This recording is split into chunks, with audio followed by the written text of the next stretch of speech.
A paz do Senhor a você. Estamos aí participando da nossa aula número 7. A nossa aula número 7, ela vai nos ensinar como que o cristão deve viver na sociedade, como nós vivemos neste mundo. Muitos dizem viver no mundo, mas viver na sociedade, que é onde nós estamos, no lugar onde nós congregamos, como viver no mundo onde há pessoas que são descrentes. É uma aula muito interessante. Vamos começar essa aula com uma oração. Abaixa a tua cabeça e vamos falar com Deus. Senhor, nosso Deus e nosso Pai, neste momento, Senhor, abra nosso entendimento para a Tua palavra. Nos ensina, Senhor, conforme o Teu querer e a Tua vontade. Abençoa aquele que estiver participando dessa aula, em nome de Jesus. Na nossa leitura, na nossa aula número 7, nós vamos ver o que Jesus falou. Primeiramente, nós precisamos entender a Bíblia. Quando nós entendemos a Bíblia, fica fácil para nós entender o que vem a ser o Novo e o Antigo Testamento. A Bíblia é dividida em duas etapas: o Antigo Testamento, que era antes de Jesus vir a este mundo, e o Novo Testamento, que era após Jesus. No período em que não havia Jesus, que não existia Jesus, as pessoas eram regidas pela lei de Moisés. Ou seja, Deus deu os 10 mandamentos para Moisés e as leis como deveriam ser. Isso está no livro de Gênesis, depois Êxodo, Números e assim por diante. E quando Moisés, por exemplo, não conduzia mais o povo ainda continuou se baseando pela lei de Moisés. Questionavam porque eles estavam acostumados a obedecer o que estava no livro, o que estava no papel. E quando Jesus veio, criou-se uma polêmica porque muitos não aceitaram Jesus. Porque daí deu a controvérsia entre o que Jesus falava e o que a lei de Moisés falava, que era uma lei, como se fosse uma lei de hoje. Então, quando Jesus veio, muitos disseram assim: será que ele é o Messias? Será que não é? Então, nós precisamos entender essas duas partes da Bíblia. O Antigo Testamento se baseava na lei, no que ficou determinado por Deus. Deus mudou? Não. Mas naquela época, quando alguém pecava, eles faziam o quê? Matavam um sacrifício, faziam um sacrifício para Deus, matavam o melhor bezerro, dava um animal para Deus, às vezes 1000 animais. Quando Jesus veio, Deus fala que eu envio o meu único filho como Cordeiro de Deus para que ele seja o sacrifício vivo. Então, por essa razão, Jesus morre na cruz e aí vem todos os pecados nossos foram levados através do sacrifício que Jesus fez. Ou seja, Deus não queria mais os animais, porque aí era fácil, pecava, dava um animal, estava tudo certo. Pecava, fazia aí, pagava o preço, dava tudo certo. Não. Quando Jesus veio, ele veio para dizer assim, para que tenha um real arrependimento. Eu estou enviando Jesus para que realmente as pessoas se arrependam. E outra, naquela época, a lei era somente para o povo de Israel. Quando Jesus veio, passou nós a ter direito. As outras nações tiveram direito. Então mudou. Deus mudou do Antigo para o Novo Testamento. Isso é muito importante nós saber antes de nós começar a nossa aula, a essência da nossa aula. Aí nós vemos aqui na leitura bíblica, na página 29, que diz assim: Jesus, aproximando-se, falou-lhe, dizendo: toda autoridade, ou seja, toda autoridade, me é dada por Deus para Jesus. Me foi dada no céu e na terra, ou seja, Jesus ele tem poder tanto na terra quanto no céu. Ide, é uma ordem, ide, vá, portanto, fazei discípulo. Ide significa vai, não fica parado, não fica dentro da igreja, só esperando que as pessoas vão até a igreja. Não, ide, vai visitar, vai procurar alguém que precisa. Fala do amor de Deus, às vezes somente o nosso testemunho nós convertemos alguém. Ide, portanto, e fazei discípulos de todas as nações, veja bem, de todas as nações, batizando em nome do Pai, do Filho e do Espírito Santo. Isso é muito importante, porque tem igrejas que só batizam no nome de um. Tem igrejas que mudam essa história aí. E a Bíblia diz que nós não podemos mudar nada da Bíblia.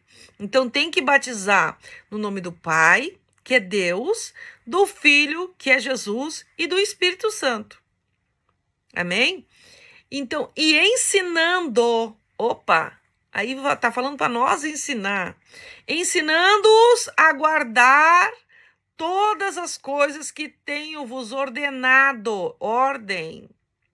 Isso é ordem. Ordenado é ordem. Tem mandado. Isso não é um pedido. É um mandamento. E eis que estou convosco todos os dias. Às vezes tem pessoas que dizem assim, mas eu acho que Deus não está comigo, eu acho que Deus me esqueceu. Não fale besteira, não diga absurdo, porque a Bíblia diz, e a Bíblia não sou eu, a Bíblia não é o que eu penso, a Bíblia é o que Deus fala. Eis que estou convosco, com quem? Comigo, com você, todos os dias, até a consumação dos séculos, até o fim de tudo. Então Deus, ele jamais vai te abandonar. Deus, ele jamais vai te deixar numa situação perdido. Ele vai estar contigo, vai, mas talvez a situação seja tão séria que você pensa que está sozinho, que você imagina que Deus te abandonou, e Deus não abandona nenhum de nós. É muito importante nós saber disso. Às vezes as pessoas falam besteira, é quase uma blasfêmia contra Deus. Você diz, eu acho que Deus não está me ouvindo, eu acho que Deus não ouviu minha oração, eu acho que Deus não está comigo nessa situação. Cuidado, porque a Bíblia diz que eu estarei convosco, eu quem? Jesus, até a consumação, até o fim. Ou seja, não vai ter um dia que Jesus vai dizer assim, hoje eu não vou estar com você, hoje eu vou estar lá com fulano de tal. Não, Jesus está conosco todos os dias. Repete aí, todos os dias, amém? Vamos ver o comentário aqui da introdução. A vida do crente também se projeta na sociedade, naqueles que estão na nossa volta. E da própria natureza humana, a necessidade de companheirismo, porque isso é imprescindível para a construção conjunta da sociedade em que vivemos. Ou seja, nós, para sermos cristãos, nós precisamos um dos outros. Tem pessoas que acham que não precisam de ninguém. A Bíblia não criou nem o homem para viver só. Quando Deus criou Adão, ele disse assim, eu crio o homem, a minha imagem e semelhança, parecido com Deus, e depois disso ele cria a ajudadora, a mulher. Por isso que o homem não pode ficar sozinho. Ele sente a necessidade de ter uma companheira. A mulher sente a necessidade de ter um companheiro. Porque Deus olhou para o homem e se compadeceu e disse, não é bom. Ou seja, Deus falou, não é bom que o homem viva só. Por quê? Porque ele vai precisar de um ombro amigo para chorar, ele vai precisar de alguém para conversar. E Deus, quando ele criou, ele fez tudo perfeito. O que Deus criou é perfeito, o que nós sentimos é perfeito. Quando Deus criou o homem com desejo pela mulher, ele criou porque era isso a criação de Deus. Deus criou o homem para que ele se multiplicasse na terra e formasse família. Deus ama a família, Deus quer a família. E ainda disse assim, ele faz um comentário muito importante. A Bíblia diz assim, deixará o homem, seu pai e a sua mãe, e se unirá a uma mulher, e os dois serão uma só carne. Interessante isso, né? Por que Jesus diz deixará o pai e a mãe? Porque a mãe influencia, porque a família influencia.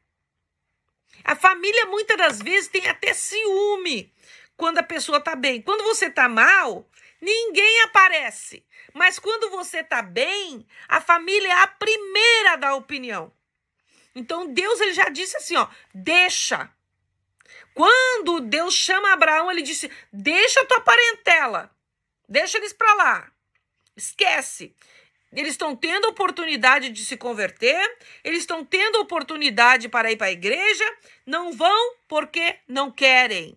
Ou se vão, busquem, Porque a salvação ela é individual, não é eu forçar alguém a ir para a igreja. Eu oro todos os dias pela minha família, mas na minha família só eu que sou crente. Imagina? Então você fica preocupado com eles, mas não, a Bíblia diz que nós temos que descansar no Senhor, porque a salvação é individual, nós não podemos salvar nossa família, eles têm que dar os pulos deles, eles têm que fazer por eles. Aqui eu vou ler uma parte da introdução da nossa aula, que diz assim: é maravilhoso vermos como o evangelho transforma vidas, inclusive pessoas que sempre viveram um estilo religioso intenso, com uma atuação marcada pela fidelidade, os princípios religiosos ligados àquilo que seguiam. Por exemplo, nós vemos as pessoas transformações, né? Eu era uma pessoa muito católica. Meu Deus, eu orava. No católico ele não fala orar, ele fala rezar, né? Eu rezava um rosário toda noite. Meu Deus, o primeiro dia que eu entro dentro da igreja evangélica, que eles falaram que Santa Maria não era santa, aquilo me ofendeu tremendamente. Eu nem queria mais voltar naquela igreja. Então, o que o evangelho faz na vida das pessoas, transformando, mudando. Eu era uma pessoa que eu gostava de baile. Eu não ficava, eu acho que eu só tinha um dia da semana que eu não ia no baile. Eu estava sempre dançando. Eu competia em carnaval, em tudo. E Deus, ele fez uma obra tão linda. Eu tomava cerveja, eu não ficava um final de semana sem churrasco e cerveja. E Deus fez uma obra na minha vida. Não porque eu quis, não porque eu achei que eu pudesse mudar. Porque nenhum homem consegue ele mudar ele mesmo, a não ser Deus. Porque a Bíblia diz que o Senhor que nos escolheu, nós somos escolhidos dele. Então é ele que vai transformar.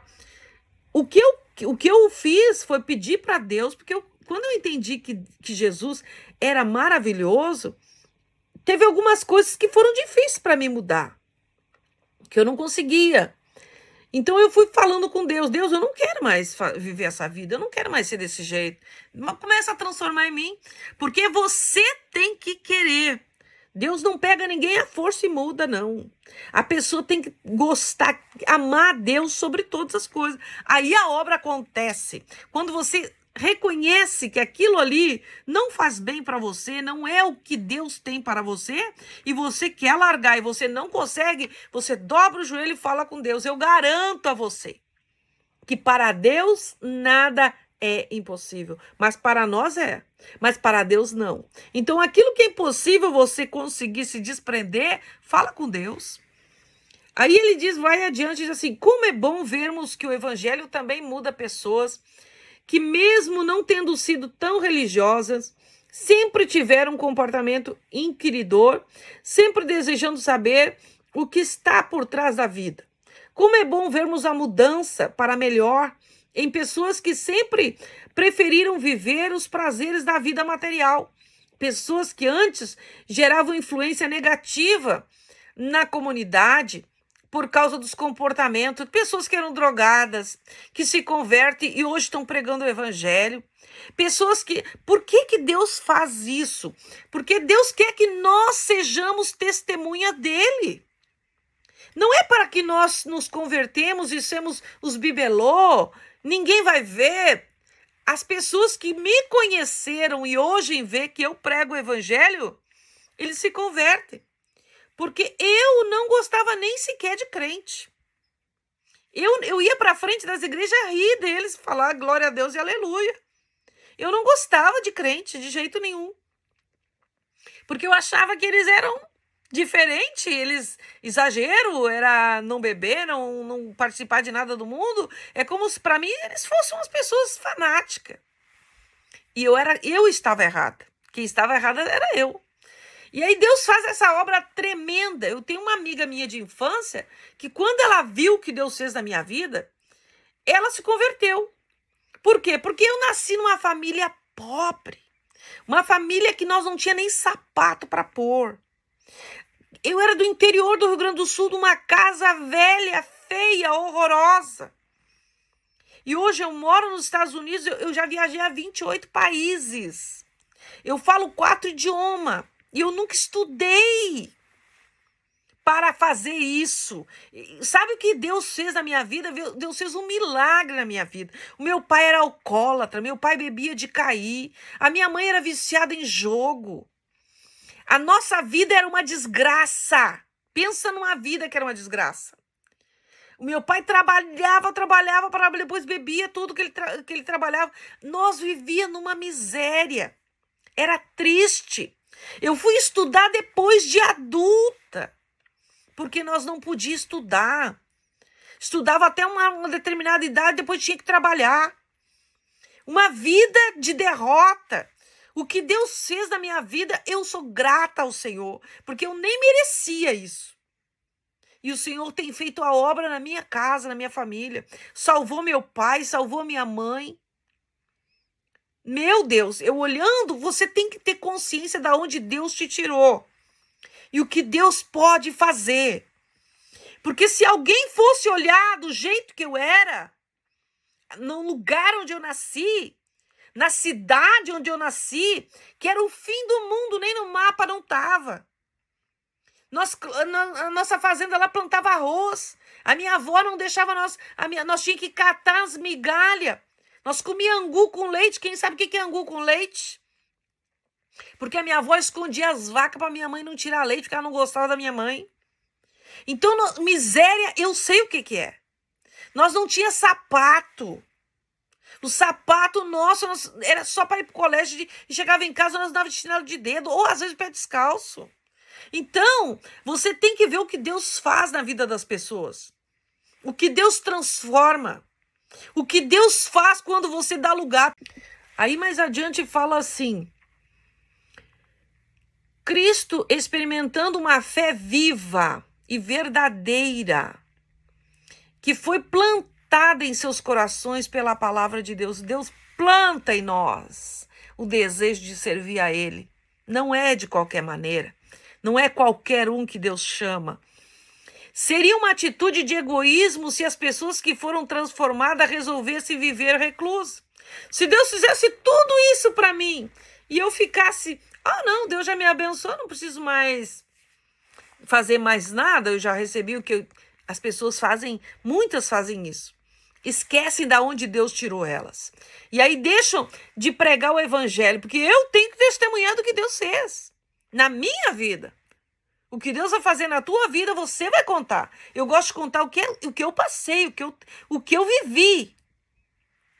Aí, a Bíblia diz assim, que seria uma atitude de egoísmo, né? Seria uma pessoa egoísta se eu resolvesse viver só para mim, sem que os pecadores soubessem acerca da transformação de Deus que operou na minha vida e nas nossas vidas. Este não é o propósito divino. Deus deseja que todos venham se arrepender. Todos! Ou seja, Deus quer que todo homem na terra se arrependa. Para quê? Porque Deus não criou o inferno. O inferno é para aqueles que não se arrependem, para aqueles que são duros de coração, para aqueles que não reconhecem o poder de Deus. Esse foi o inferno, porque Deus, quando ele tirou Satanás do inferno, ele criou aquele ambiente para Satanás. Era para Satanás e os 30% dos demônios que eles levaram junto. Era um anjo também. Se rebelaram contra Deus, foram lançados no inferno. Mas depois disso, através de Jesus, quando Jesus veio, ele deu oportunidade para nós aceitar Jesus e declarar, porque nós temos que declarar diante dos homens que nós somos crentes. Não se esconder. Nós não temos que nos esconder, nem nos envergonhar. Da onde Deus nos tirou. Falar mesmo. Porque Deus, às vezes nós ficamos com vergonha do que nós vivemos na nossa vida. Coisas que nós não queremos nem lembrar.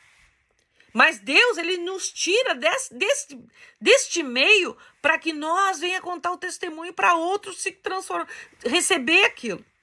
A minha mãe não sabia ler, meu pai não sabia ler. Tínhamos fazenda no Rio Grande do Sul. Quando venderam a fazenda do meu pai por ele não saber ler, lograram ele, nos deixaram sem nada. Meu pai, de fazendeiro, próspero e rico, ficou sem nada. Por quê? Porque ele adulterou com a minha mãe. Ele adulterou, ele cometeu um adultério, minha avó não aceitou e tirou ele. Perdeu tudo. Meu pai não sabia nem trabalhar. Aí ele começou do zero. Começou primeiro cortando árvore e depois, logo ele começou a trabalhar na Corsã, que era do Rio Grande do Sul. E aí a nossa vida começou a dar uns passinhos. Mas ele ainda bebia. Ele bebia e cada vez que ele bebia nós tínhamos que se esconder porque meu pai queria bater nos filhos quando ele bebia. Quando ele não bebia ele era uma benção, mas quando ele bebia ele queria bater nos filhos. Meu Deus, que vida de derrota! E quantos têm vivido disso? E às vezes você se pergunta por que eu passei por tanto sofrimento? Tanta tristeza. Eu fui ter bonecas, nunca tive brinquedo depois de ser casada. E eu comecei a ganhar, as pessoas me dão um ursinho, eu tenho urso, tem bebelô, tem brinquedo. E o povo não entende por quê. Porque quando eu me converti, o Senhor falou para mim, eu vou te dar tudo o que tu não teve. Desde o sapato, hoje eu tenho sapato assim que eu não tenho nem armário para guardar. Tenho roupa que eu não tenho nem armário para guardar. Mas por quê? Porque Deus prometeu para mim. E assim também Ele promete para você. Creia nas promessas do Senhor. E não esquece de onde Deus te tirou. Sempre abençoa alguém. Porque esse é o segredo da prosperidade. Você abençoar alguém. Não com migalhas. Porque muitas das vezes nós damos o resto para os outros. Não. Você tem que dar aquilo que você gostaria de receber. Às vezes, é todo o dinheiro que você tem. Uma vez eu guardei todo o meu dinheiro num lugar e Deus mandou, eu fui na igreja fazendo economia de dinheiro. Não ia me fazer falta aquele dinheiro. Eu botei numa gaveta. Cheguei na igreja, uma missionária começou a falar. Eu peguei aquele dinheiro e levei para uma pessoa que Deus mandou. E Deus me abençoa muito mais depois. Às vezes, no mesmo dia que eu abençoo uma pessoa, Deus me dá, minha empresa vende, acontece alguma coisa. Então, Deus, Ele quer ver como você é com os outros, se você realmente ama o teu próximo. Aqui na página número 30, nós vemos uma nova vida em Cristo, né? Uma nova vida espiritual. Porque quando você se batiza, você é uma nova criatura. Aquelas coisas que você fez no passado, Jesus esquece, porque você entregou a tua vida para o Senhor. Aqui nós vemos que o apóstolo Paulo, nos versículos um pouco mais adiante, depois do que eu li, seria uma atitude de egoísmo, até ali nós lemos, né? O apóstolo Paulo passou por experiências semelhantes. Veja o que ele relatou em Gálatas, aí você dá uma lida na palavra aí. Gálatas capítulo 1, versículo 14, eu vou ler aqui. E na minha nação excedi em judaísmo, e muitos da minha idade sendo extremamente zelosos pelas tradições dos meus pais. O que ele quis dizer? Os judeus, eles são muito religiosos. E eles passam para os filhos aquela religiosidade que eles têm nas crenças do judaísmo, que até hoje é muito, muito importante para eles. Então, o que os judeus fazem é passar dos pais para os filhos aquelas tradições. E eles guardam aquilo com muito zelo, porque eles têm uma reverência muito grande a Deus. Mas foram os judeus que receberam a promessa do Senhor. Quando Deus tirou o povo judeu do Egito e trouxe para o deserto, eles eram aquele povo que reclamava, que murmurava. E por isso eles perderam as bênçãos. Por isso eu tive direito, você teve direito, pelas murmurações que aborreceram a Deus. Então nós temos que ter muito cuidado com as murmurações, porque o povo judeu era as meninas dos olhos de Deus. E eles perderam a bênção. Por quê? Porque reclamavam de tudo. Deus estava abençoando, eles estavam reclamando. Moisés estava conduzindo, eles estavam se levantando contra Moisés. Então nós temos que ter muito cuidado com isso. Por quê? Para não perder a nossa bênção. Porque é fácil você reclamar, porque você vê o outro reclamando, e aí o outro reclama, você começa a se acostumar com aquele, eu só quero receber, mas não tenho nada a oferecer. A Bíblia diz, ide e pregai o evangelho a toda criatura. Mas ele está dizendo para quem isso? Ide é para todos nós. Não é para o missionário, não é exclusivamente para o pastor. Ensinando. Mas primeiro, para mim ensinar, eu tenho que aprender. E como que eu aprendo? Eu peço a Deus. Deus me dá um entendimento. Abre o meu conhecimento. Não é pelo estudar, é pelo ouvir. Você ouve, você assimila a palavra de Deus. O Espírito Santo fala com você. E ele vai te dando a direção. Ninguém é sábio o suficiente. Toda a sabedoria vem de Deus. Nós pedimos a Deus e ele nos dá. Nos dá capacidade para ensinar. Se você visse da onde eu saí, você diria, não, jamais poderia ser alguém que pudesse pregar a palavra. Eu não nasci em berço de ouro, eu não nasci numa família de pessoas com doutorado, muito pelo contrário, meu pai era analfabeto. E Deus me deu sabedoria. Por quê? Porque Deus quer me usar. E se Deus quer me usar, ele também quer usar você, ele também pode usar você. Quando nós vamos à igreja, nós não estamos servindo a Deus. Entenda bem isso. Nós estamos sendo servidos. Entende? Agora, quando nós começamos a servir a Deus, é quando nós começamos a fazer algo pelo próximo. Pelo um vizinho, por um amigo, uma pessoa que está passando por um momento difícil. Às vezes até um abraço é fazer a obra de Deus. Uma palavra é fazer a obra de Deus. É pedir algo em oração. É contribuir financeiramente. Se pode, se não pode, amém também. Porque tudo é para a glória do Senhor. Eu vou ler um pouquinho mais adiante aqui, que fala o seguinte. O apóstolo Paulo, ele nasceu em berço de ouro. Mas quando ele teve um encontro com Jesus, ele foi um dos maiores perseguidores dos cristãos. Ele matava, ele tinha prazer de matar os cristãos. Ele tinha uma raiva de crente que só. E ele era capitão lá, ele fazia o que ele bem entendia. Ele tinha cargo para isso. Então ele perseguia os cristãos. Quando em um determinado momento Deus deu um basta, porque tem um momento que Deus nos chama. Que dá um basta naquilo, nas palhaçadas que nós fizemos. Que isso aí para Deus é só palhaçada. A gente achar que é alguma coisa, achar que é melhor do que o outro, isso aí é só meninice. São os crentes cheios de mimimi. Os crentes mimados que só querem receber. Estão sendo mais do que abençoados, já estão super cheios de Deus, mas aí continuam pedindo, Senhor, eu quero um carro. Aí depois que ganha um carro, Senhor, eu quero uma casa. Senhor, às vezes não sabe mais nem o que pedir para Deus, de tanta bênção que já tem recebido. Então nós temos que ter muito cuidado com esse tipo de atitude, que isso aborrece ao Senhor. O apóstolo Paulo perseguia os crentes, matava os crentes, e Jesus cegou ele. Ele teve um encontro que ele viu uma luz, e aquela luz cegou os seus olhos, ele caiu. Quando ele caiu, ele ouviu uma voz que dizia Saulo, porque o nome dele era Saulo. Deus trocou até o nome dele. Saulo, Saulo, por que me persegues? Daí ele disse, quem eu persigo? Era Jesus, porque quando tu persegue um crente, quando você calunia um crente, você não está caluniando a pessoa. Esse é o perigo de você se levantar contra alguém que está fazendo algo para Deus. É porque você não está se levantando contra a pessoa. Você está se levantando contra Jesus. E foi isso que Jesus disse a Saulo. Por que me persegues?